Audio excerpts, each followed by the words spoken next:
அவர்களின் நினைவேந்தல் நிகழ்வை முன்னிலை வகித்து சிறப்பித்துக் கொண்டிருக்கிற செங்கை மேற்கு மாவட்ட செயலாளர் வழக்குரைஞர் செய்யூர் பொன்னிவளவன் அவர்களே, தந்தையை இழந்து வாடிக்கொண்டிருக்கிற தம்பி எடிசன் அவர்களே, மேனாள் மாவட்ட செயலாளர் சூகா ஆதவன் அவர்களே, இந்த நிகழ்வில் பங்கேற்று வீர வணக்க உரை ஆற்றி அமர்ந்திருக்கிற மேனாள் துணை பொதுச் செயலாளர் சூகா விடுதலை செழியன் அவர்களே, இந்த நிகழ்வில் பங்கேற்று இதனை சிறப்பித்துக் கொண்டிருக்கிற நமது கட்சியின் மாவட்ட செயலாளர்கள் தென்னவன், காஞ்சி தமிழினி, தீவா எழிலரசு, வழக்குரைஞர் திலீபன், வழக்குரைஞர் தா இளையா, வா கனல்விழி, வழக்குரைஞர் மதி ஆதவன், சாமுவேல் எபினேசர், வழக்குரைஞர் சு மலைச்சாமி, திருநீர்மலை தமிழரசன், மேனகாதேவி கோமகன், ஓவியர் இளங்கோவன் ஆகிய தோழர்களே,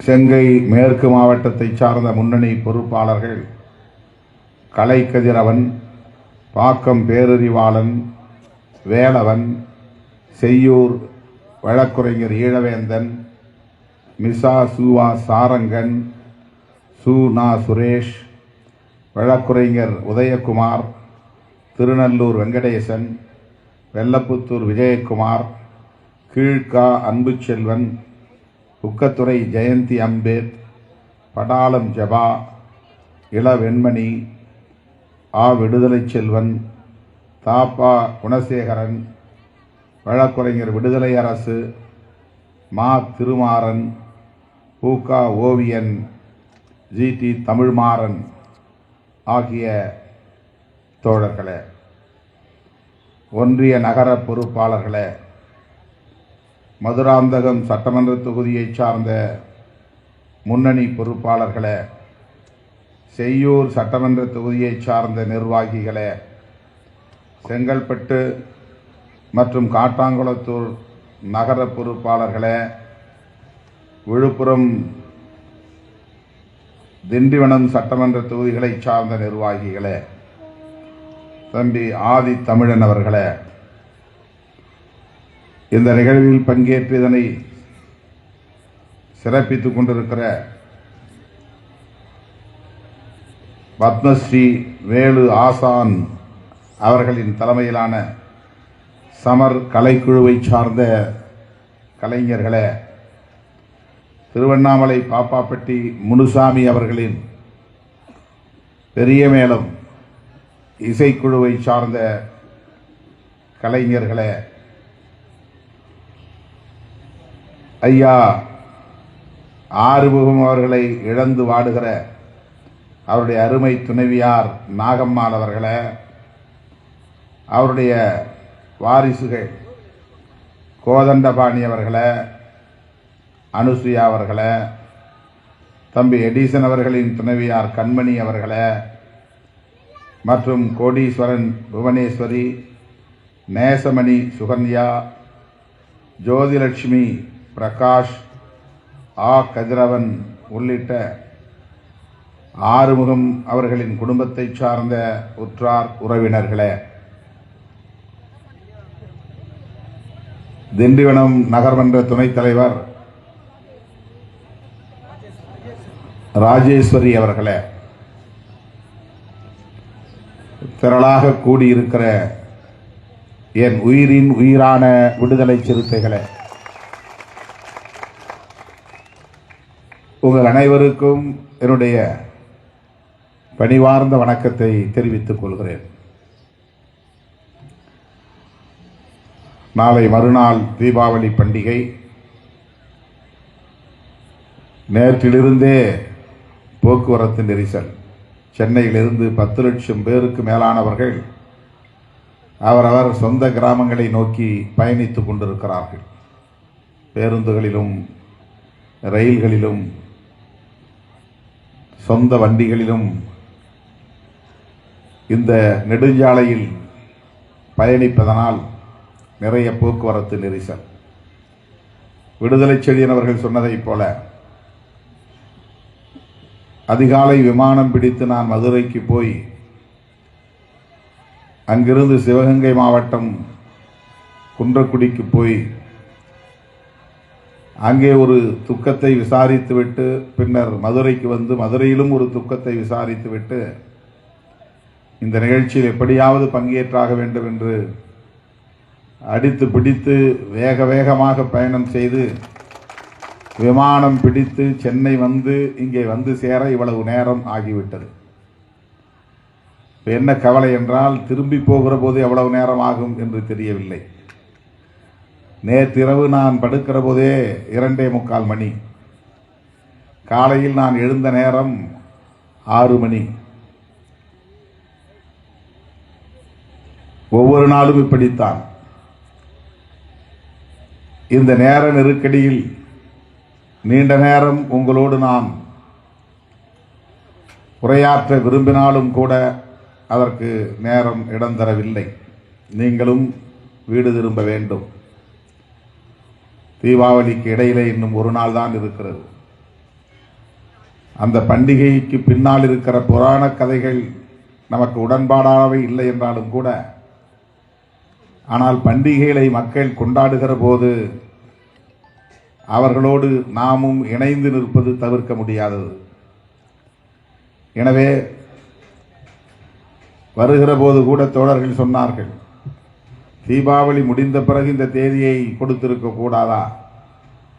தீபாவளி நெருங்குகிற நேரத்தில் இந்த படத்திறப்பை வைத்து எல்லோருக்கும் ஒரு நெருக்கடியை தர வேண்டுமா என்று கேட்டார்கள். தம்பி எடிசன் அவர்கள் தன்னுடைய தந்தை இறந்தபோது எப்படியாவது நேரிலே நான் வர வேண்டும் என்ற விருப்பத்தை வெளிப்படுத்தினார். அவருடைய திருவுடலுக்கு மலர் வளையம் வைத்து அஞ்சலி செலுத்த வேண்டும் என்று விரும்பினார். ஆனால் என்னால் இயலவில்லை. வழக்கம் போல ஒப்புக்கொண்ட பணிச்சுமைகளில் நான் புதைந்து போனேன்.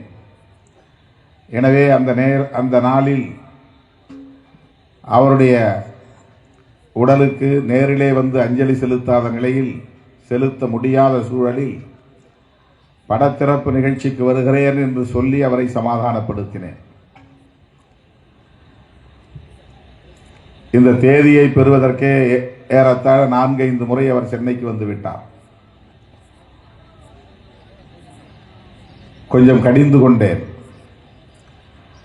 கட்சியின் சீரமைப்பு பணியில் ஈடுபட வேண்டும், பொறுப்புகளை விரைவில் அறிவிக்க வேண்டும் என்றெல்லாம் சொல்லுகிறீர்கள், ஆதங்கப்படுகிறீர்கள். ஆனால் ஒரு நாள் கூட என்னை விடுவதில்லை. ஏதேனும் நிகழ்ச்சிகளுக்கு இழுத்துக்கொண்டு செல்வதே வாடிக்கையாக இருக்கிறது. 20 மணி நேரம் ஒரு நாளைக்கு இப்படியே நான் கும்பலில் கிடந்து உழலுகிறேன், அல்லது நிகழ்ச்சிகளில் பங்கேற்று அலைந்து திரிந்து கொண்டிருக்கிறேன். எப்படி இந்த மறுசீரமைப்பு பணிகளில் என்னால் கவனம் செலுத்த முடியும்?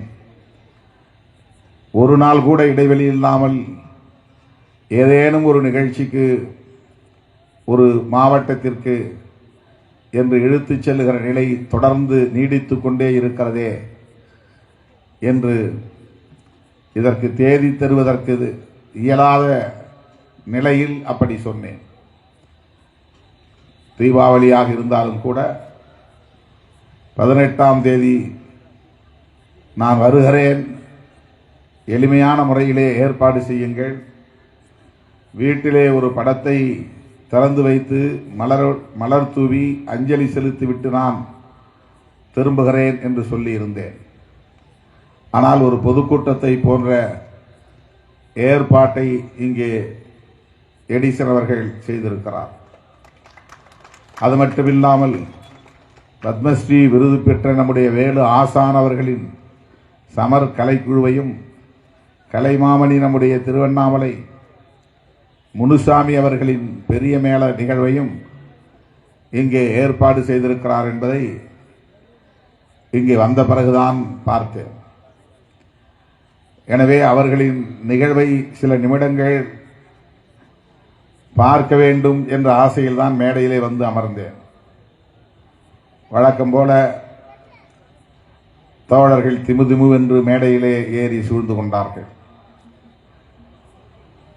எதிரிலே நாற்காலிகள் காலியாக கிடக்கின்றன. எதிரிலே அமர்ந்து நிகழ்வை சிறப்பிக்க வேண்டும், மேடையிலே கலைஞர்கள்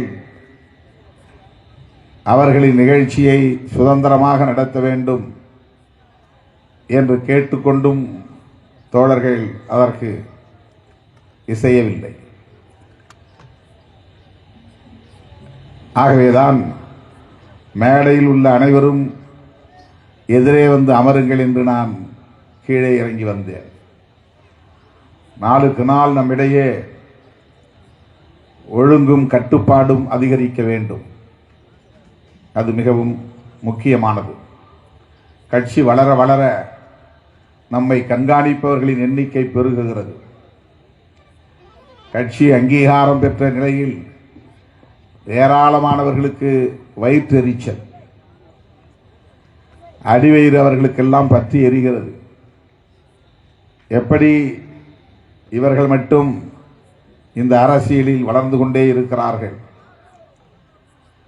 எவ்வளவோ அவதூறுகளை நாம் பரப்பியும் கூட இவர்களை ஒதுக்க முடியவில்லை, ஓரங்கட்ட முடியவில்லை. ஒரு குறிப்பிட்ட அடையாளத்துக்குள்ளே சுருக்கிவிட முயற்சித்தும் கூட இவர்கள் அனைத்து தரப்பு மக்களின் நன்மதிப்பை பெற்று வளர்ந்து வருகிறார்களே. ஒரு மாநில கட்சியாக அங்கீகாரம் பெற்றுவிட்டார்களே,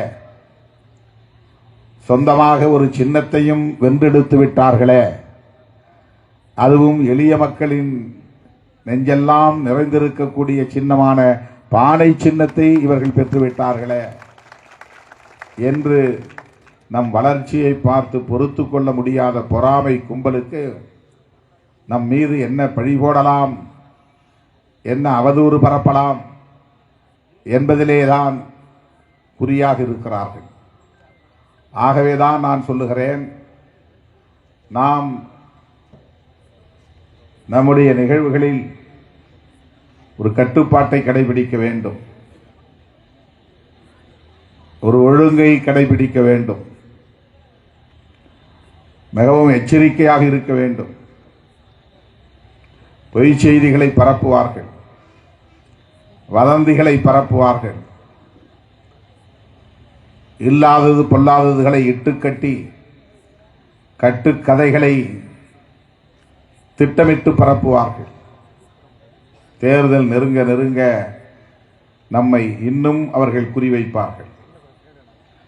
முன்னணி பொறுப்பாளர்கள் நம்மை சுற்றி 360 டிகிரியிலும் கேமராக்கள் இருக்கின்றன என்கிற பொறுப்புணர்வோடு விழிப்புணர்வோடு செயல்பட வேண்டும். யாரிடம் எது பேசுவதாக இருந்தாலும், தொலைபேசியில் பேசுவதாக இருந்தாலும், நம்முடைய கட்சிக்காரர்களாக இருந்தாலும் கூட மிகவும் எச்சரிக்கையாக உரையாட வேண்டும். இப்போதெல்லாம் செல்போன்களில், அலைபேசிகளில் ஆட்டோ ரெக்கார்டிங் தானாகவே பேச பேச பதிவாகிவிடும். முன்பெல்லாம் ரெக்கார்டிங் போட்டால்தான் பதிவாகும், இப்போதெல்லாம் பேசினாலே பதிவாகிக் கொள்ளும்.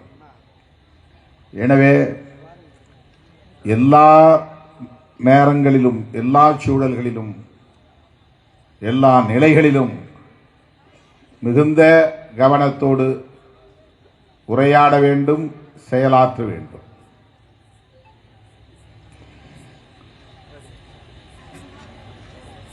அண்மையிலே நடந்த உயர்நீதிமன்ற வாசலில் நடந்த நிகழ்வு உங்களுக்கு தெரியும். அந்த இருசக்கர வண்டியில் வந்த இளைஞன் என் வண்டியில் அவர் வண்டி மோதிவிட்டது என்று அவன் சொல்லவில்லை. ஏனென்றால் மோதவில்லை, அதனால் அவன் சொல்லவில்லை. அவன் வண்டியை நிப்பாட்டிவிட்டு நிறுத்திவிட்டு திரும்பி வந்ததற்கு அவன் வேறு காரணத்தை தான் சொன்னான். சத்தம் போட்டாங்க, ஆரன் அடிச்சாங்க என்றுதான் சொன்னான். ஆனால் அவனுடைய இருசக்கர வண்டியிலே நான் சென்ற வண்டி மோதியது என்று முதலில் ஒரு தனியார் தொலைக்காட்சியை சார்ந்தவர்கள் தான் திட்டமிட்டு பொய் செய்தியை பரப்பினார்கள். அதுதான் மொத்த சம்பவத்தையும் வேறு திசை நோக்கி நகர்த்திவிட்டது. அது அப்பட்டமான பொய், 100% பொய். அந்த தொலைக்காட்சி RSS கும்பலுக்கு துணை போகிற ஒரு தொலைக்காட்சி. அது நீண்ட நாட்களாக நீங்கள் கவனித்து வந்தால் தெரியும். நிறைய தொலைக்காட்சிகளை இப்போது RSS பிஜேபி கையில் எடுத்துக் கொண்டது. நிறைய நாளேடுகளையும் வளைத்து போட்டு விட்டார்கள். நூற்றுக்கணக்கான யூடியூப் சேனல்களை விலைக்கு வாங்கி வைத்திருக்கிறார்கள். அந்த யூடியூப் சேனல் நடத்தக்கூடியவர்களுக்கெல்லாம் மாதா மாதம் சம்பளம் கொடுக்கிறார்கள். இப்படி திரித்து பேசுங்கள், பொய் சொல்லுங்கள், வதந்திகளை பரப்புங்கள் என்று அவர்களுக்கெல்லாம் கூலி கொடுக்கிறார்கள். இதெல்லாம் நடக்கிறது சமூக வலைத்தளங்களில். அந்த தனியார் தொலைக்காட்சி பைக்கில் திருமா கார் மோதியதால் இந்த சம்பவம் என்கிற பொருள்பட மோதியது என்ற சொல்லை முதலில் பயன்படுத்தியது அந்த தொலைக்காட்சி தான்.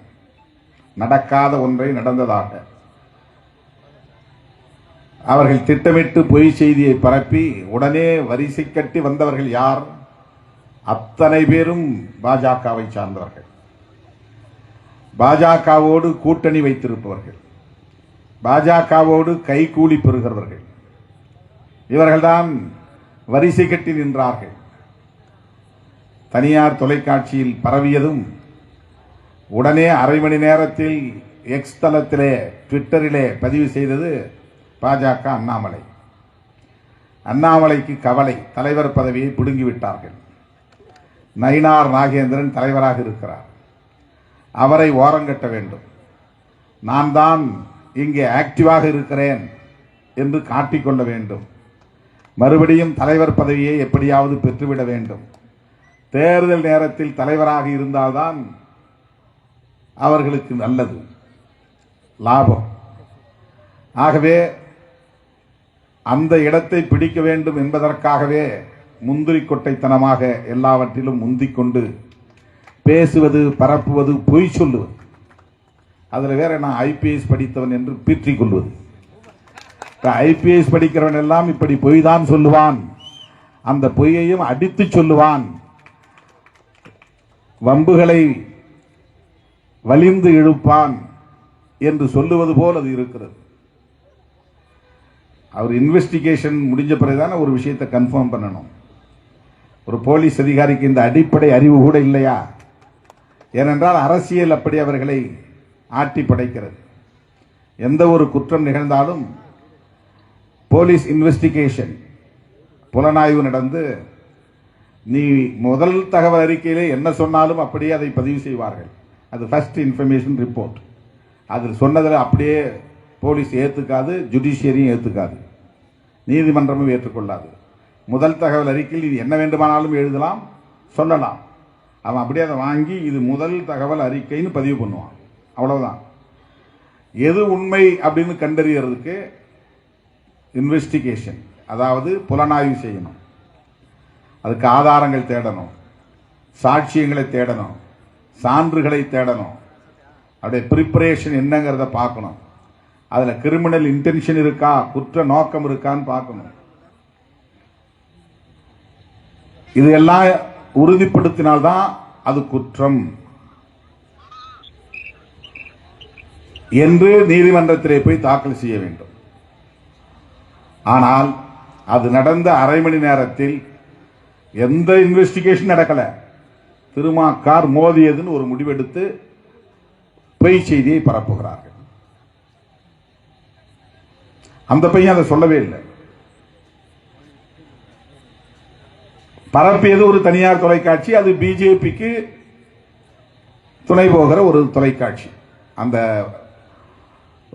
தொலைக்காட்சி நீண்ட காலமாக ஆர்எஸ்எஸ் பிஜேபிக்கு தொண்டு செய்கிற ஒரு தொலைக்காட்சி என்பதை நீங்கள் பார்த்தால் தெரியும். திட்டமிட்டு பரப்புகிறார்கள். அடுத்து அண்ணாமலை பிஜேபி, அடுத்து எச் ராஜா. நீங்கள்லாம் அதை எச்ச ராஜான்னு எச் ராஜா தான். ஏன்னா அவர் பிறப்பால் மனுஷன், உயர்ந்த மனுஷன். ஆனால் அவருடைய புத்தி ரொம்ப அற்ப புத்தி, ரொம்ப ரொம்ப ரொம்ப அற்ப புத்தி. இப்போ ஒரு ஒட்டு மீசை வச்சுக்கிட்டு சினிமாவில் போய் நடிக்கிறார். அவருக்கும் பெருசா மீசை வைக்கணும்னு ஆசை வந்துருச்சு. மாவீரன்னு காட்டிக்கிறதுக்கு படத்திலேயாவது காட்டலான்னு ஒரு முயற்சி எடுக்கிறார் அவரு பிஜேபி. அதுக்கடுத்து கஸ்தூரி, அது பிஜேபி.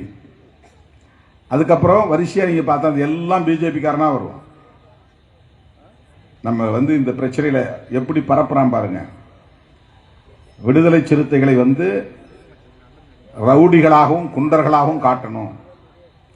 அந்த சம்பவம் நடந்ததே வெறும் 20 செகண்ட், அவ்வளவுதான், 20 செகண்ட்ஸ். அதுக்குள்ள நான் இறங்கி அதையெல்லாம் தடுத்து அப்படி நடந்திருக்க கூடாதுன்னு சொல்லியிருக்கணுமா. 20 செகண்ட்ஸ்ல என்ன நடந்ததுன்னே தெரியல நமக்கு. நான் வண்டியில் உட்காந்துருக்கேன், ஏதோ கும்பல் கூடுறாங்க, போலீஸ் ஓடுது, கடகடன்னு பின்னால ஓடிடுறான். அவன் எங்க ஓடுறான்னு நமக்கு தெரியல. என் வண்டி மூவ் ஆயிடுச்சு. அவன் புகார் கொடுக்கறான், உள்ள உட்கார்ந்துக்கிட்டு அடிச்சு கொல்லுங்கடான்னு திருமாவளவன் சொன்னாரு. இதை போய் அந்த தொலைக்காட்சி தான் கேட்கறான், தனித்தனியா. நீ பேட்டி கொடு, நீ பேட்டி கொடு, நீ பேட்டி கொடு. வேற எந்த தொலைக்காட்சியும் அதை கேட்கல. புகார் எஃப்ஐஆர்ல எழுதி கொடுக்குறாங்க. தமிழ்நாடு முழுக்க சாதி அடிப்படையில் பார் கவுன்சில் 2ஆ பிரியுது.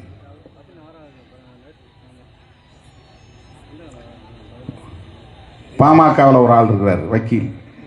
அவரு பெரிய சிறந்த வழக்கறிஞர், ரொம்ப புகழ்பெற்ற வழக்கறிஞர். அவர் உடனே திருமாவளவன் தான் காரணம், அவர் மேல் நடவடிக்கை எடுங்க. 20 செகண்ட்ஸ் தான் நடந்தது. என்ன நடந்ததுன்னே தெரியாது நமக்கு. அந்த வீடியோ, அந்த தனியார் தொலைக்காட்சி போட்ட வீடியோ தான் நான் பார்க்கிறேன்.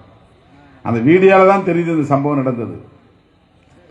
போலீஸ் என்ற தொலைபேசியில் தொடர்பு கொண்டு உங்க ஆட்கள் மறியலில் உட்காந்துருக்காங்க, நான் உடனே போன்ல கொடுங்க, அவங்ககிட்ட பேசி மறியெல்லாம் வேண்டாம், கலைஞ்சி போங்க. அந்த தம்பி ஏதோ தெரியாம முன்னால வந்தாரு, அனுப்பிச்சு விட்டுருங்க, அந்த பையனை நீங்க கேஸ் போடாதீங்க, விட்டுருங்கன்னு சொல்லிட்டேன் நான் டிசி கிட்ட. அவர் என்ன உயிரோடு இருக்காரு, அவரை கேட்டா அவர் சொல்லுவார், நான் சொல்லனா இல்லையான்னு. ஆனால் இதை எப்படி இன்ன வரலும் பரப்பிட்டு இருக்காங்க பாருங்க. இது ஒரு உதாரணம். அதே தொலைக்காட்சி தான் 10 வருஷத்துக்கு முன்னாடி நான் புளியந்தோப்புல ஒரு நிகழ்ச்சியில் பேசும்போது பாபர் மசூதி இடித்ததை கண்டிச்சு பேசுறேன். புரட்சியாளர் அம்பேத்கருடைய நினைவு நாள். 400 வருஷங்களுக்கு முன்னால அங்க ராமர் கோயில் இருந்துச்சு அப்படின்னு நீங்க அடையாளம் கண்டுபிடிச்சு 400 வருடங்கள் கழித்து அங்க இருந்த மசூதியை இடிக்கிறீங்க. இப்படி ஒவ்வொருத்தரும் வரலாறை தோண்டி பார்த்தால் நிறைய இடங்கள்ல சிவன் கோவில், பெருமாள் கோவில் இருந்த இடங்கள் எல்லாம் ஒரு காலத்தில் புத்த விகார்கள் இருந்தன என்று ஆய்வுகள் சொல்லப்படுகிறது. ஆய்வுகள்ல சொல்றாங்க. ஜமனதாசன் ஒருத்தன் PhD டாக்டரேட் பண்ணியிருக்கிறான். அவன் ஆய்வு பண்ணி என்ன சொல்லியிருக்கிறான்னா, திருப்பதியில் இருக்கிற வெங்கடேச பெருமாள் கோயில் இருக்குல்ல, அது ஒரு காலத்தில் புத்த விகாரா இருந்தது அப்படின்னு அவன் ஆய்வு கண்டுபிடிச்சிருக்கிறான். அதை நான் கோட் பண்றேன் மேற்கோள் காட்டி. இப்ப எல்லாரும் இப்படி கிளம்பிட்டாங்கன்னா, அப்ப சிவன் கோயில், பெருமாள் கோயில் எல்லாம் புத்த விகார்களாக இருந்தது என்று பௌத்தர்கள் இந்த இடத்தில் புத்த விகார்கள் இருந்தன அப்படின்னு விடிக்க தொடங்கினால் என்ன ஆகும் அப்படின்னு கேள்வி கேட்டேன். இது நல்லதா? பக்கத்துல ஒரு நிலத்தை வாங்கி ராமர் கோயில் கட்டிட்டு போயிடலாம்ல, அதுக்காக 400 ஆண்டு கால பழமை வாய்ந்த ஒரு மசூதியை இடிப்பது நியாயமா என்று நான் கேள்வி எழுப்பினேன். இதை அப்படியே அவன் திரிச்சு போட்டான். என்ன போட்டான்னா, சிவாலயங்களை தகர்ப்போம் திருமா பேச்சு, உள்ள எல்லாம் முன்னம் பின்னு வெட்டி ஒட்டி. அந்த நபர் தான் இன்னைக்கு ஒரு செகண்ட்ஸ்ல, ஒரு 20 செகண்ட்ஸ்ல நடந்து முடிஞ்சு போச்சு எல்லாம். யாரும் அங்க போய் இன்வெஸ்டிகேஷன் இடத்துல நமக்கு நல்ல வேற ஒரு வீடியோ ஃபுட்டேஜ் கிடைச்சது. அது வண்டி முன்னால போய் அவன் வேற நிறுத்திட்டு வம்பு எடுக்கிறான். அவன் யாரும் ஏவி இருக்கிறாங்க, அவ்வளவுதான். அவனுக்கு ஒன்றும் தெரியாது. 12:30 மணிக்கே அந்த வண்டியை போய் வாங்கியிருக்கிறான். அந்த வண்டி யாருடைய வண்டினா நம்ம கட்சிக்கார வண்டி.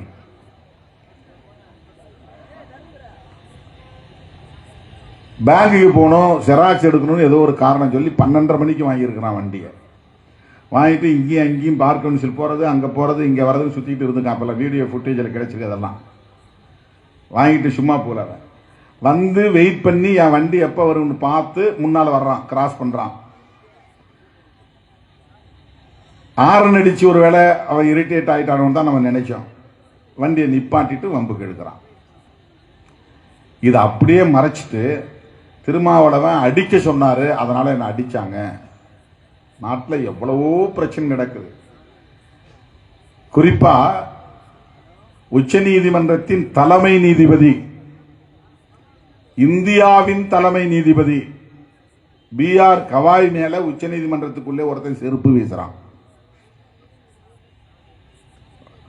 அதை கண்டித்து வழக்கறிஞர்கள் போராட்டம் நடத்தி இருக்க வேண்டும். அதுதானே நியாயம். உனக்கு BR கவாயை பிடிக்கலனாலும் சீஃப் ஜஸ்டிஸ் ஆஃப் இந்தியா அந்த போஸ்ட், இந்தியாவின் தலைமை நீதிபதி அந்த இருக்கை அவமதிக்கப்பட்ட நிலையில் ஒட்டுமொத்த வழக்கறிஞர்களும் வீதிக்கு வந்திருக்க வேண்டாமா?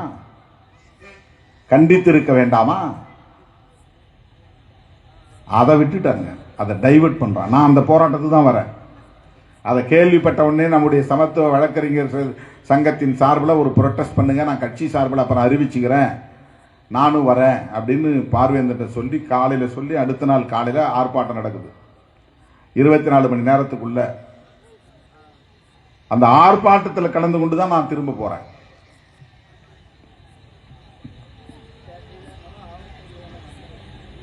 BR கவாய் மீது செருப்பு வீசிய சம்பவத்தில் கண்டனம் கூட தெரிவிக்காத வழக்கறிஞர்கள் தமிழ்நாடு முழுக்க சாதி அடிப்படையிலே பிரிந்து நின்று எப்படி ஒரு வழக்கறிஞரை தாக்கலாம்?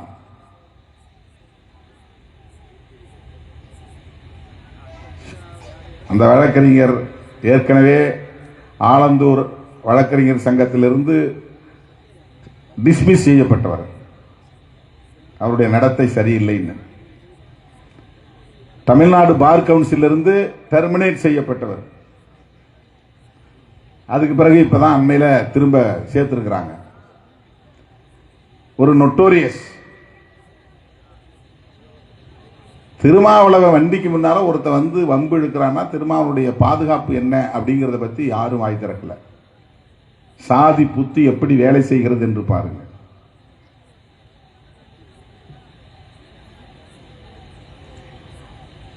இருபது செகண்ட்ல என்ன பண்ண முடியும்? நான் வண்டிக்குள்ள உட்கார்ந்து தலையை தோட்டிட்டு இருக்கிறேன். நான் பேசினேன், வேர்த்துக்கு வச்சு வேர்த்துட்டு நான் என்ன ஏதுன்னு கூட பார்க்கல.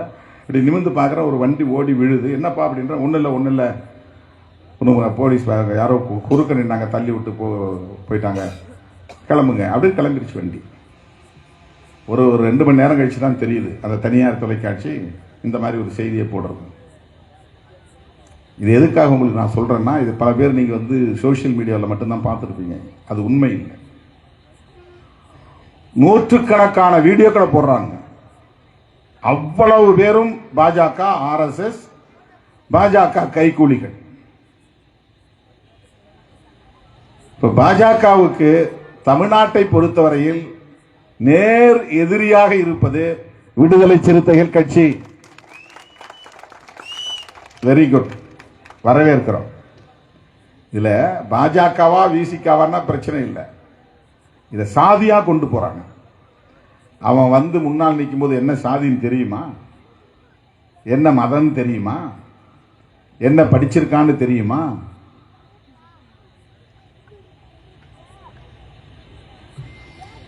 ஆனா எப்படி பரப்புகிறார்கள்?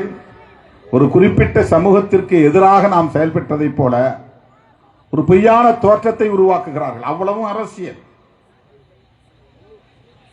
இதன் மூலம் திமுகவுக்கும் விசிகாவுக்கும் ஒரு உரசல் ஏற்பட வேண்டும். அதுதான் நோக்கம். திராவிட முன்னேற்ற கழகத்தின் தலைமையிலான கூட்டணியில் இருந்து விடுதலை சிறுத்தைகள் கட்சி வெளியேறிவிட்டால் யாரும் நம்மளை பத்தி பேச மாட்டாங்க. நாம அவங்களுக்கு ஒரு டார்கெட்டே கிடையாது. அவங்க வேலை முடிஞ்சுது, அவங்க அஜெண்டா முடிஞ்சுது. இவ்வளவு விமர்சனங்களுக்கும் ஒரே காரணம், விடுதலை சிறுத்தைகள் கட்சி அதிமுக பக்கம் போகலையே, பாஜகவோடு உறவாடவில்லையே, பாஜகவையும் ஆர்எஸ்எஸ்ஸையும் திரும்ப திரும்ப திரும்ப திரும்ப விமர்சனம் செய்யக்கூடிய ஒரு ஆளாக இருக்கிறாரே,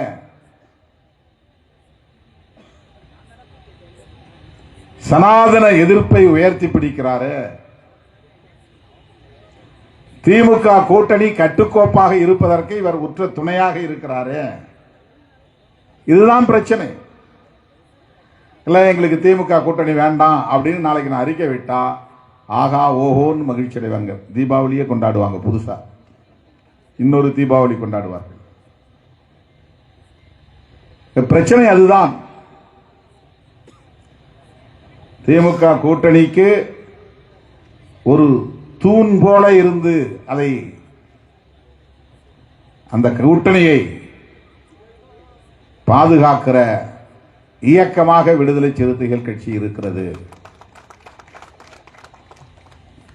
அதை திமுக கூட்டணி என்பதற்கு பதிலாக மதசார்பற்ற முற்போக்கு கூட்டணி என்று நீங்கள் புரிந்து கொள்ள வேண்டும். திமுக தலைமையிலான மதசார்பற்ற முற்போக்கு கூட்டணி. மதசார்பற்றங்கிற சொல்ல அண்டர்லைன் பண்ணணும். அதுதான் ரொம்ப முக்கியமானது. மதசார்பற்ற முற்போக்கு கூட்டணி. இந்த மதசார்பற்ற என்பதுதான் அம்பேத்கரின் அரசியல். அம்பேத்கருடைய பிள்ளைகள் புரிந்து கொள்ள வேண்டிய அரசியல். புரட்சியாளர் அம்பேத்கர் அவர்கள் எழுதிய அரசமைப்பு சட்டத்தில் மிக முக்கியமான கோட்பாடுகளுள் ஒன்று மதச்சார்பின்மை. ஒரு மனிதன் எந்த மதத்தையும் சார்ந்தவனாக இருக்கலாம், ஆனால் அரசு மதம் சார்ந்து இருக்கக்கூடாது. அரசுக்கு மதம் கூடாது. உலகத்தில் எந்த தலைவனும் சிந்திக்காதது புரட்சியாளர் அம்பேத்கர் அவர்கள் சிந்தித்த ஒன்று. எந்த தேசத்திலும் இல்லாதது இந்தியாவில் இந்திய அரசமைப்பு சட்டத்தில் உள்ள ஒன்று. எல்லா ஊர்லயும் மத சார்பின்மை சொல்லுவாங்க, ஆனா அரச மதம்னு ஒண்ணு ஏற்றுக்கொள்வார்கள். அமெரிக்காவுடைய அரச மதம் எது? கிறிஸ்டியானிட்டி. இங்கிலாந்தினுடைய அரச மதம் எது? கிறிஸ்டியானிட்டி. இலங்கையின் அரச மதம் எது? பௌத்தம். பாகிஸ்தானின் அரச மதம் எது? அரசாங்கத்தினுடைய மதம் இஸ்லாம். சீனாவினுடைய அரச மதம் எது? பௌத்தம். இந்தியாவின் அரச மதம் எது? எதுவும் இல்லை. இதுதான் அவர்களுக்கு எரிச்சல், அவர்களுக்கு ஆத்திரம். இதை யார் வடிவமைத்தது, வரையறுத்தது, வகுத்தளித்தது? புரட்சியாளர் அம்பேத்கர். இந்த கவர்மெண்ட் நான் ரிலீஜியஸ் கவர்மெண்ட், செக்யூலர் கவர்மெண்ட். நாங்கள் இப்போது ஆங்கில ஏகாதிபத்தியத்திடமிருந்து விடுதலை பெற்ற பிறகு உருவாக்கி இருக்கிற இந்த அரசு யூனியன் கவர்மெண்ட், செக்யூலர் கவர்மெண்ட். இதை அவர் எழுதி அரங்கேற்றுகிற போது மதவாதிகள் எல்லாம் இல்ல இல்ல இதை இந்துஸ்தான் சொல்லணும், இந்து ராஷ்டிரம் சொல்லணும், இந்து ரிலீஜன் அரசாங்கத்தினுடைய மதமாக இருக்க வேண்டும் எவ்வளவு சொன்னார்கள். அப்படி சொல்ல முடியாது என்று சொன்னபோது அவருக்கு துணை இருந்தவர்கள் முக்கியமான 2 தலைவர்கள். ஏன் காங்கிரஸோடு நம்ம இருக்கிறோங்கிறதுக்கு அது ஒரு முக்கியமான காரணம்.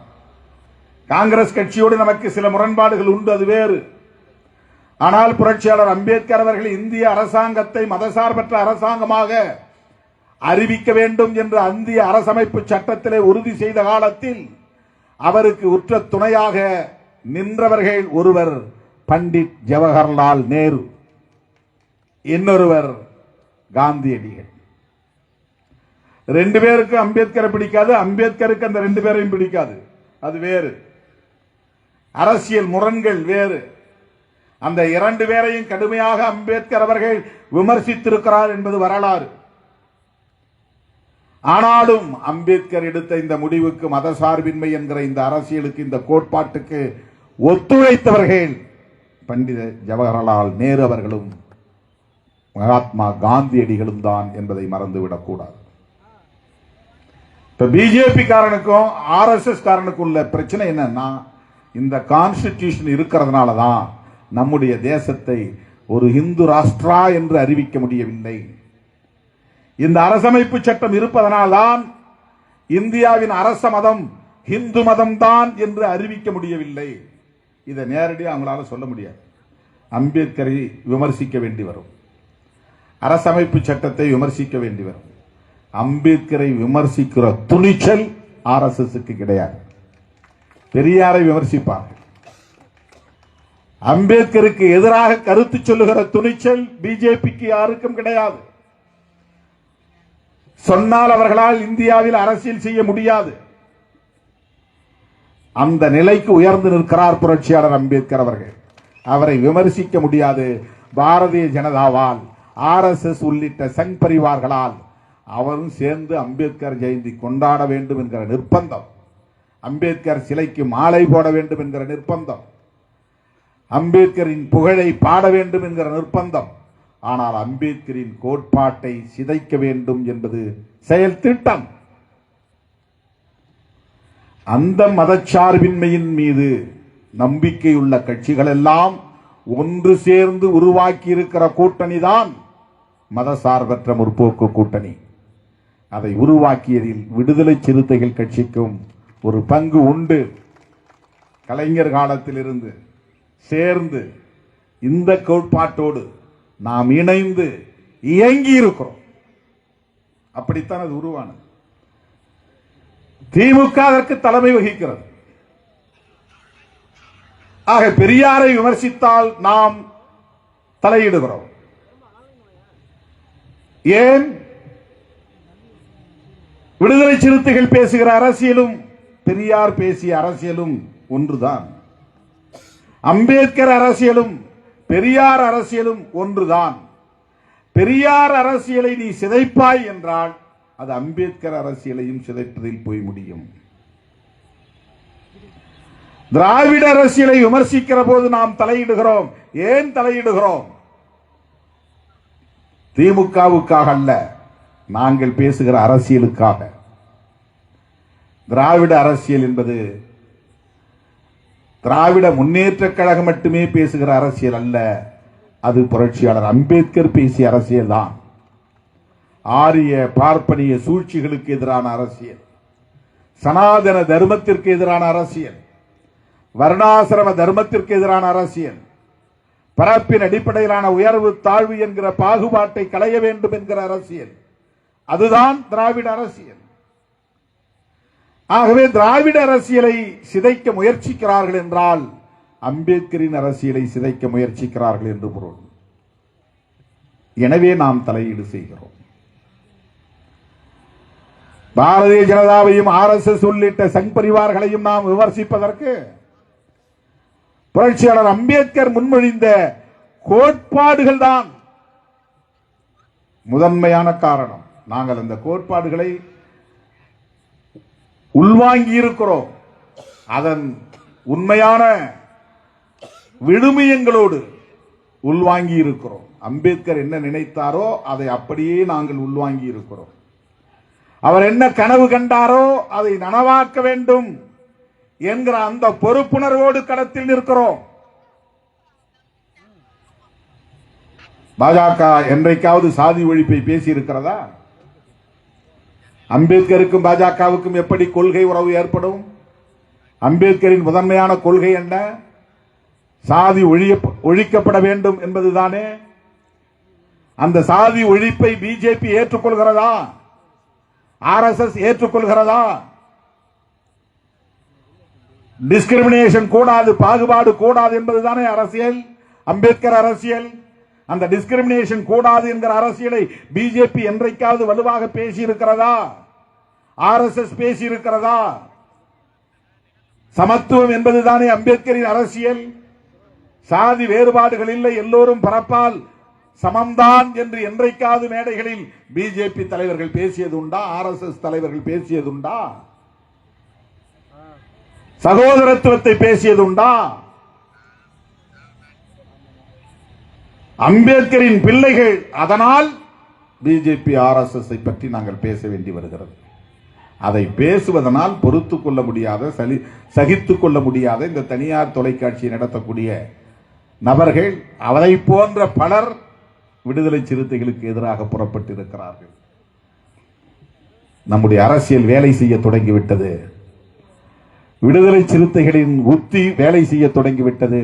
நான் ஏற்கனவே சொல்லி இருக்கிறேன், தமிழ்நாட்டை பொறுத்தவரையில் பாஜகவுக்கு நேர் எதிராக நிற்கிற வலிமையுள்ள இயக்கம் விசிக தான். தமிழ்நாட்டை பொறுத்தவரையில் தேர்தல் அரசியலில் திமுக அதிமுக என்கிற மோதல் இருக்கலாம். அதிமுகவை ஒழித்துவிட்டு அந்த இடத்திலே பாஜக வர வேண்டும் என்று ஆசைப்படலாம்.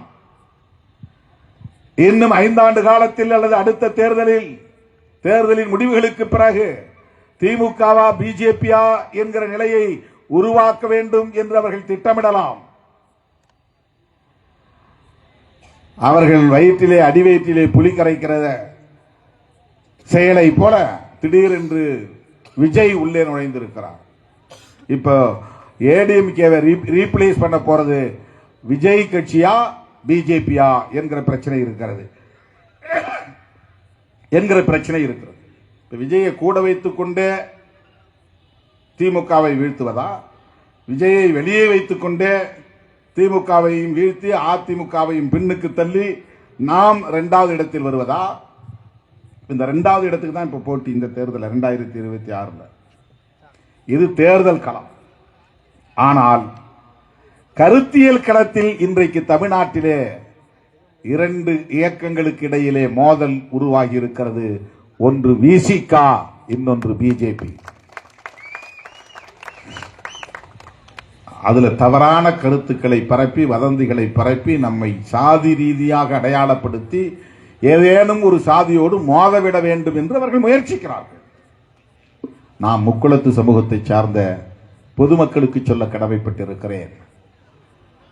எந்த சமூகத்திற்கு எதிராகவும் நாங்கள் இதுவரையில் அரசியல் செய்யவில்லை.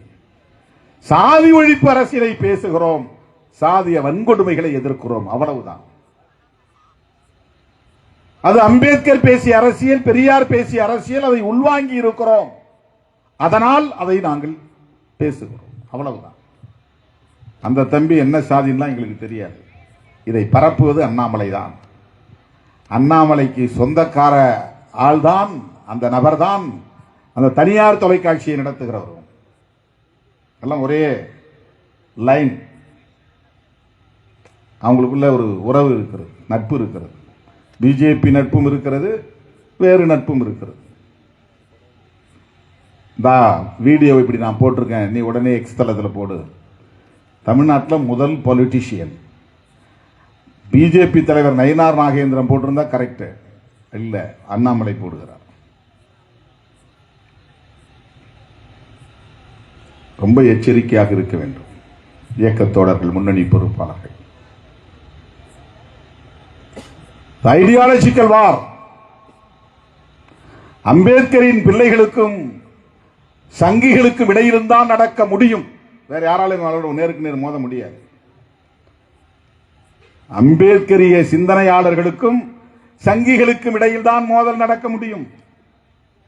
ஏன் வட இந்திய மாநிலங்களில் நடக்கல அப்படின்னு கேட்கலாம். நடக்குது, வெளியில பெருசா தெரியல. நான் போறேன்ல, பல மாநிலங்களுக்கு நான் போறேன். நிறைய அம்பேத்கர் இயக்கங்கள் வந்து என்னை பார்க்கறாங்க.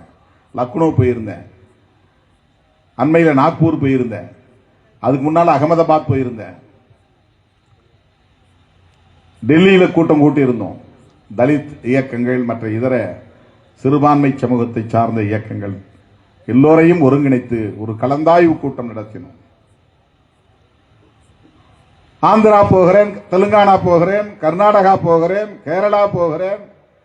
எல்லா இடங்களிலும் அம்பேத்கரின் சிந்தனைகளை உள்வாங்கியவர்கள் பாரதிய ஜனதாவின் இந்த அரசியலை கண்டு மிகவும் கவலையில் இருக்கிறார்கள், ஆத்திரத்தில் இருக்கிறார்கள். வேற யாரும் அதை பத்தி கவலைப்பட மாட்டாங்க. பிஜேபி வளர்றதை பத்தி வேற யாருக்கும் கவலை வராது.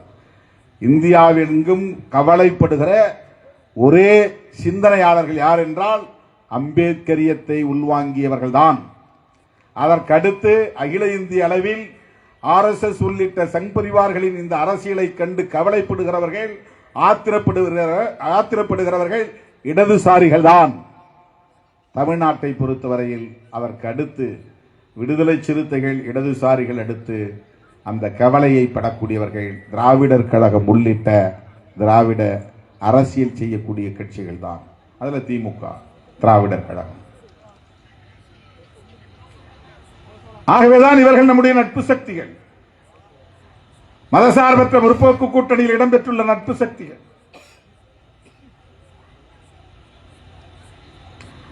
இந்த கூட்டணி கட்சியில் இருக்கிறவங்க உங்களுக்கு சப்போர்ட்டா யாரும் பேசலையே. மக்கள் நமக்கு சப்போர்ட்டாக இருக்கிறார்கள், அது போதும். நாம் யார் நம்மை ஆதரித்தார்கள் என்பதை விட யார் நம்மை எதிர்க்கிறார்கள் என்பதை கவனிக்க வேண்டும், அதுதான் முக்கியமானது.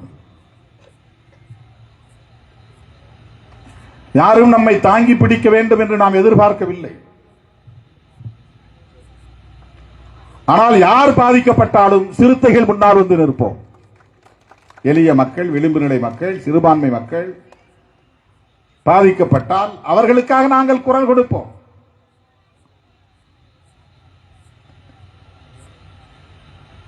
எங்களுக்காக வாதாட மக்கள் இருக்கிறார்கள், நேர்மறை சிந்தனையாளர்கள் இருக்கிறார்கள், ஜனநாயக சக்திகள் இருக்கிறார்கள், நடுவு நிலைமையோடு சிந்திக்கக்கூடியவர்கள் இருக்கிறார்கள், நீதியின் மீதும் நியாயத்தின் மீதும் நம்பிக்கை உள்ளவர்கள் இருக்கிறார்கள்.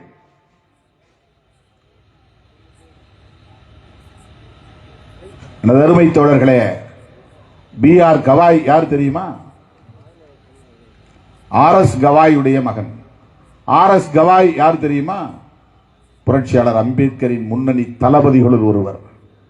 அம்பேத்கர் அவர்களோடு இருந்து களத்திலே அவரோடு பணியாற்றியவர், களமாடியவர். புரட்சியாளர் அம்பேத்கரின் மறைவுக்கு பிறகு குடியரசுக் கட்சி உருவானது.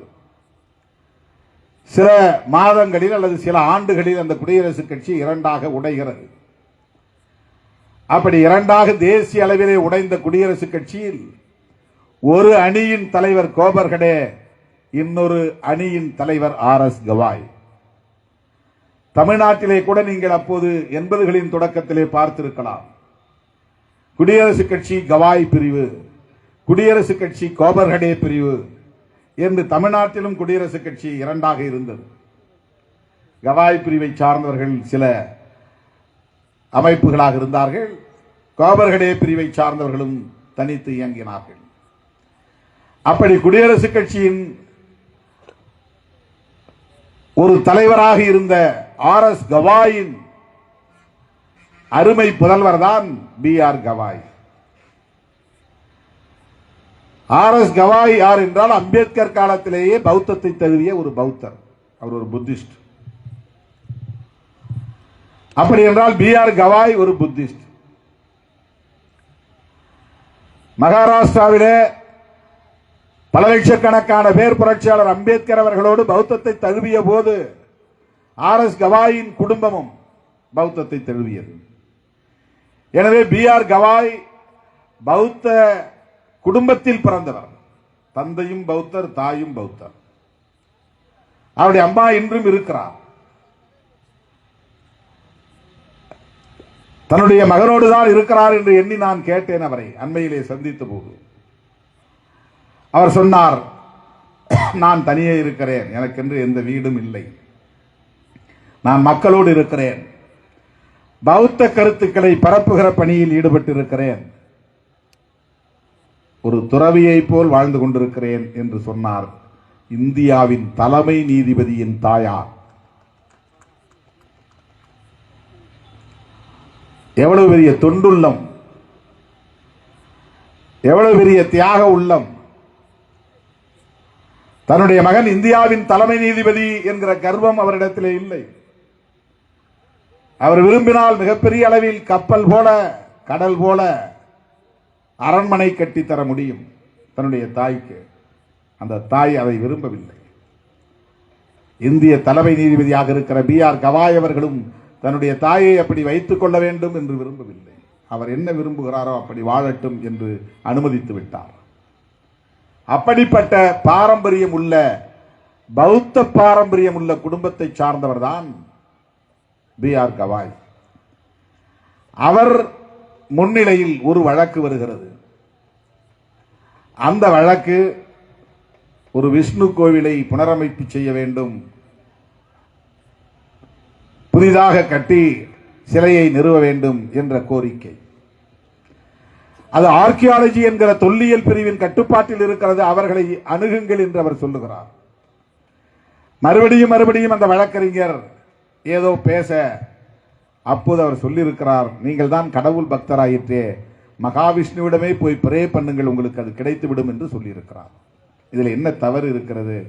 அதற்காக 2 வார காலம் வட இந்திய மாநிலங்களில் உள்ள தொலைக்காட்சிகளிலும் சமூக வலைத்தளங்கள் என்கிற யூடியூப் சேனல்களிலும் அவரை மிக கடுமையாக விமர்சித்து, அவரை இழிவுபடுத்தி வெளிப்படையாக பேசியதன் விளைவாக இந்த நபர் உள்ளே புகுந்து செருப்பை எடுத்து வீசியிருக்கிறார். இதுதான் நடந்தது. உடனடியாக பிரதமர் கண்டித்திருக்க வேண்டாமா? உள்துறை அமைச்சர் கண்டித்திருக்க வேண்டாமா?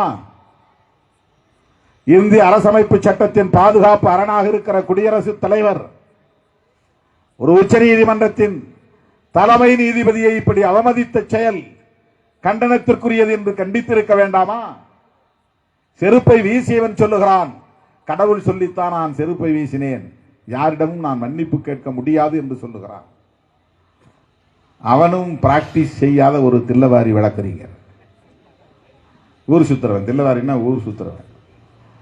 படிச்சுட்டு சும்மா பிராக்டிஸ் பண்ணாம அட்வொகேட் சொல்லிட்டு ஸ்டேஷனுக்கு ஸ்டேஷன் போய் பஞ்சாயத்து பேசுற ஆட்கள் நிறைய பேர் இருக்கிறாங்க. நீதிமன்றத்திற்கு போக மாட்டார்கள். அந்த வரிசையில் உள்ள ஒரு நபர். இப்ப நம்ம காருக்கு முன்னால வந்து 2 வீலர் நிறுத்தணும்னு அதே கேட்டகரி தான். சுப்ரீம் கோர்ட்ல இந்திய தலைமை நீதிபதி மேல செருப்பு வீசணும்னு அதே கேட்டகரி தான்.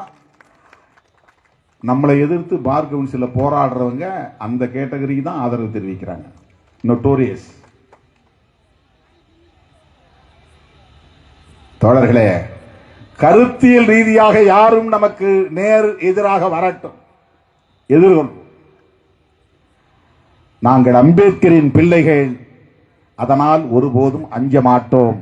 கருத்தியல் ரீதியான இந்த களத்தில் துணிந்து நிற்போம். ஆனால் எனக்கும் சாதி முத்திரை குத்த முயற்சிப்பது, என்னை ஒரு சாதிக்கு எதிராக கொண்டு போய் நிறுத்துவது, இந்த இழிவான செயல்களில் சிலர் ஈடுபடுகிறார்கள் என்பதை நாம் கவனத்தில் கொள்ள வேண்டும், எச்சரிக்கையாக இருக்க வேண்டும்.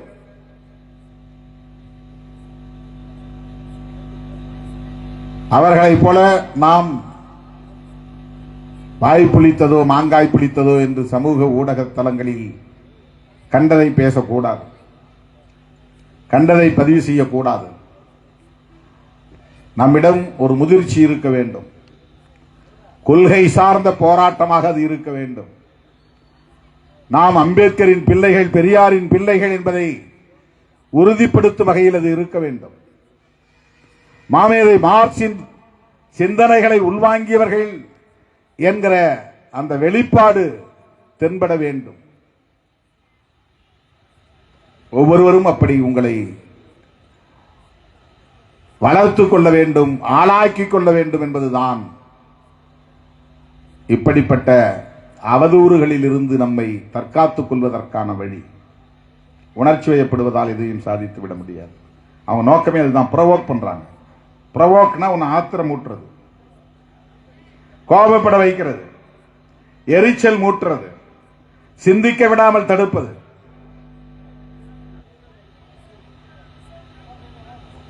எதையாவது செய்யட்டும் என்று தூண்டுவது, அதன் மூலம் நம்மை வலையில் சிக்க வைப்பது. தேர்தல் முடிகிற வரையில் முன்னணி பொறுப்பாளர்களுக்கு மட்டுமல்ல, என் உயிரின் உயிரான விடுதலை சிறுத்தைகள் அனைவருக்கும் நான் சொல்லிக் கொள்ள விரும்புகிறேன்,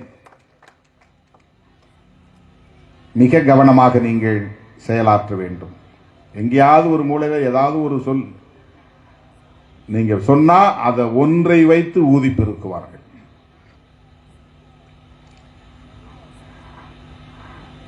என் வண்டியை மறிச்சாங்கிறதுக்காக அடிக்கல, போப்பா போப்பான்னு சொல்லும் போதெல்லாம் அவன் போகாம முறைச்சான், அதனால அடிச்சாங்கன்னு சொன்னேன். உடனே அதை பிடிச்சிக்கிட்டாங்க. முறைச்சா அடிப்பீங்களா? முறைச்சா அடிப்பீங்களா?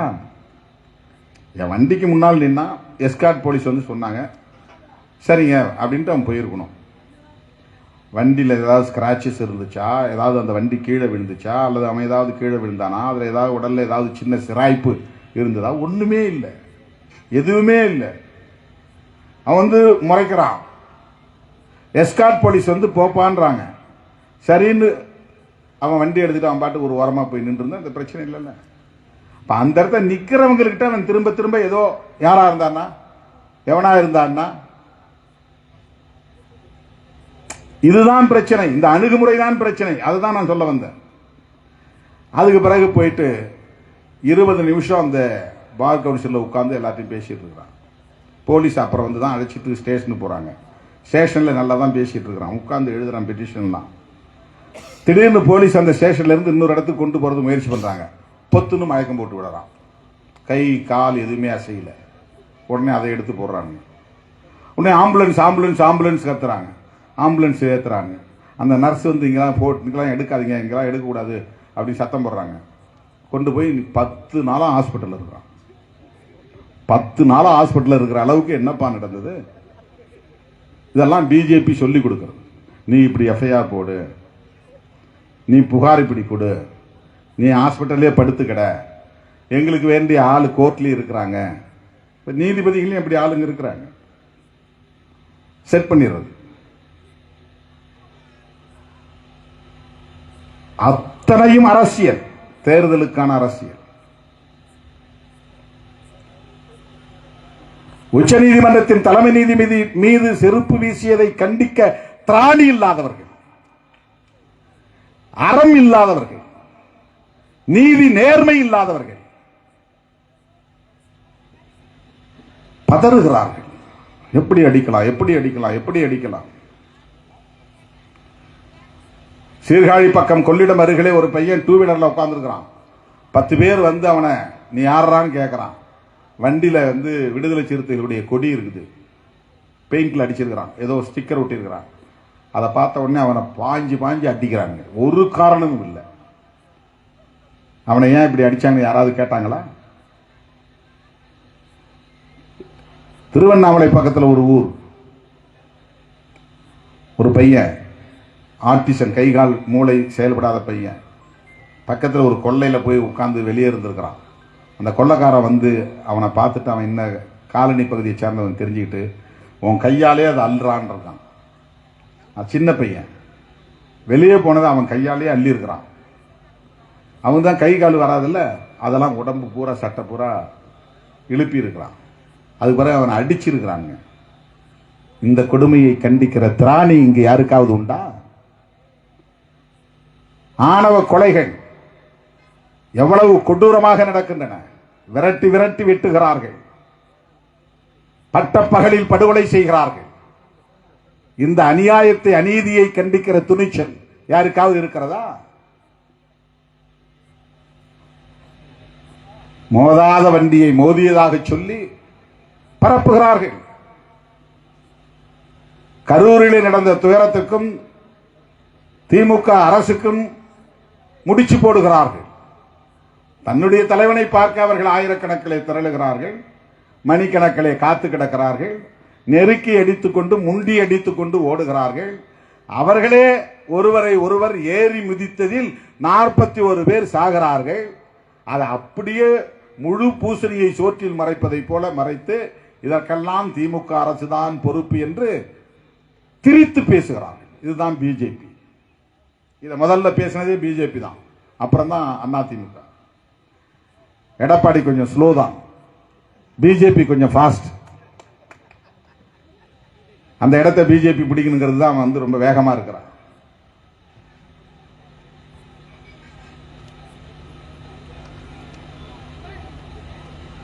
வேங்கை வேலுக்கு திருமாவளவன் என்ன பண்ணார் அப்படின்னு கேட்கிறாங்க. பலமுறை சொல்லியாச்சு, இன்னும் அந்த மரமண்டைங்களுக்கு மூளையில ஏறவே இல்லை. என்ன போனாரான்றான். நான் தான் 3வது நாளே போய் நின்னேன். 5000 பேரை திரட்டி போராட்டம் நடத்தினேன். நாங்கள் தான் வந்து அழுத்தம் கொடுத்தோம். தமிழ்நாடு முழுக்க மறுபடியும் போராட்டம் நடத்தினோம். அந்த நார்மல் போலீஸ் விசாரிக்க வேண்டாம், சிபிசிஐடி விசாரிக்கணுங்கிறத அழுத்தம் கொடுத்ததே விடுதலை சிறுத்தைகள் தான். வழக்கறிஞர்கள் போய் அங்கே நின்று அந்த பிரச்சனையை சட்டப்பூர்வமாக எதிர்கொண்டவர்கள் விடுதலை சிறுத்தைகள் தான். ஆனா இன்னும் பல பேர் திருமாவளவன் என்ன பண்ணார், அங்க போனாரா, அங்க போனாரா, யாராவது எடப்பாடி அங்க போனாரான்னு கேட்கிறாங்க. எடப்பாடிக்கு அதுல பங்கு இல்லையா? ஒரு ஒரு சமூகம் பாதிக்கப்படுகிற போது என்ன இழிவான அரசியல்? ஏன்னா வழக்கமா தலித் இயக்கங்கள் என்ன பண்ணுவாங்கன்னா,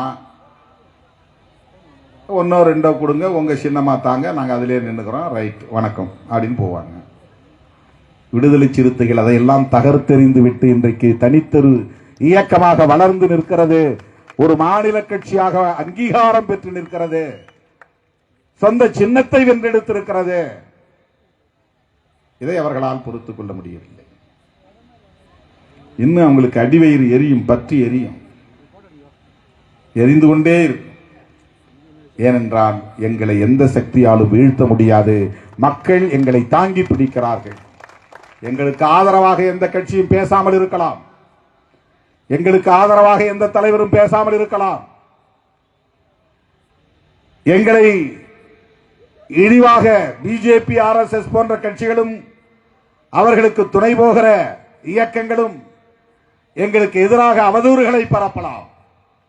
இவற்றையெல்லாம் நிதானமாக கவனித்துக் கொண்டிருக்கிற பொதுமக்கள் என்றென்றைக்கும் சிறுத்தைகளின் பக்கமே நிற்பார்கள், சிறுத்தைகளுக்கு துணை இருப்பார்கள். எனது அருமை தோழர்களே, அந்த புரிதலோடு நாம் களத்தில் நிற்போம். மிக கவனமாக அடியெடுத்து வைப்போம். தேர்தல் அரசியலில் நாம் என்ன சாதித்தோம் என்பதையெல்லாம் விட புரட்சியாளர் அம்பேத்கரின் சிந்தனைகளை உள்வாங்கி அதை எந்த அளவுக்கு மக்களிடத்திலே கொண்டு போய் சேர்த்திருக்கிறோம் என்பதுதான் முக்கியமானது. அரசியல் படுத்தப்பட வேண்டும். அதற்கு ரொம்ப ரொம்ப முக்கியமானது முன்னணி தோழர்களின் கட்டுப்பாடு, பொறுப்புணர்வு, ரெஸ்பான்சிபிலிட்டி அண்ட் டிசிப்ளின். இதுதான் ரொம்ப முக்கியம். இது மட்டும் இருந்தால் சிறுத்தைகளை எந்த சக்தியாலும் அசைத்து பார்க்க முடியாது. நாளுக்கு நாள் வலிமை பெற்று வருகிற ஒரு பேர் இயக்கம் விடுதலை சிறுத்தைகள் கட்சி. அனைத்து தரப்பு மக்களாலும் இன்றைக்கு அங்கீகரிக்கப்படுகிற ஒரு மகத்தான மக்கள் இயக்கம் விடுதலை சிறுத்தைகள் கட்சி. கருத்தியல் சார்ந்து இருக்கிற கட்சி, எவராலும் விலை பேச முடியாத இயக்கம், போர்க்குணம் குன்றாத இயக்கம்.